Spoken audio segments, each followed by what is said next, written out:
Surprise хайрцагны өдөр дотор нь юу байж болох вэ? Жижигхэн хайрцаг гайхамшиг банууцаар дүүрэн хатуу халтай дэм зогсож байна. Сони үж цанаагаар дээгүүр хөвж байна. Хайрцагийн эргэн тойрон бид удаан олгодог. Ток ток хараад үзсэн бид юу мэднэ вэ?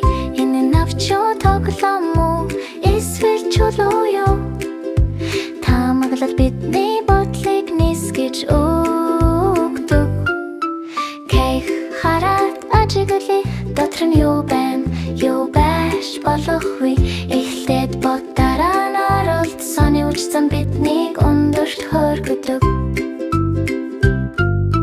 Бид тайван хүлээж өөрийн цагийг авдаг. Зүрх цохилж байна зүүс мөтөх тэрчэн ааж мар тахлаад ирж үндийн нох.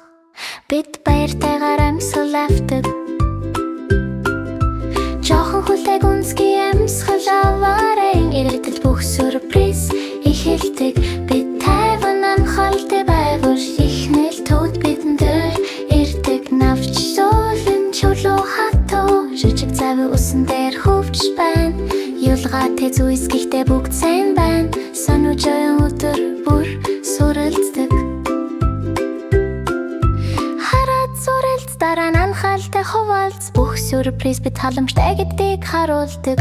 Бид хамтдаа гайхаж байвал сонирч зам бидний дотор дүүрнэ. Хит хурдан биш, хит чангаар биш. Эхлээд бодох нь биднийг бахахалтай борлуулдаг. Нөөц хүлээж байн зөөлөн баялдаг. Сонирч зүрх бандэлтэй оюун зориулдаг. Өндөгний гэр бүлийн сюрприз хайрцагны өдөр дууслаа. Гэхдээ гайхамшиг үнэндээ хизээч дуусахгүй. Хайрцгийг хаана тэд тадлагдсан илүү олон сюрприз өөр өдөр ирнэ.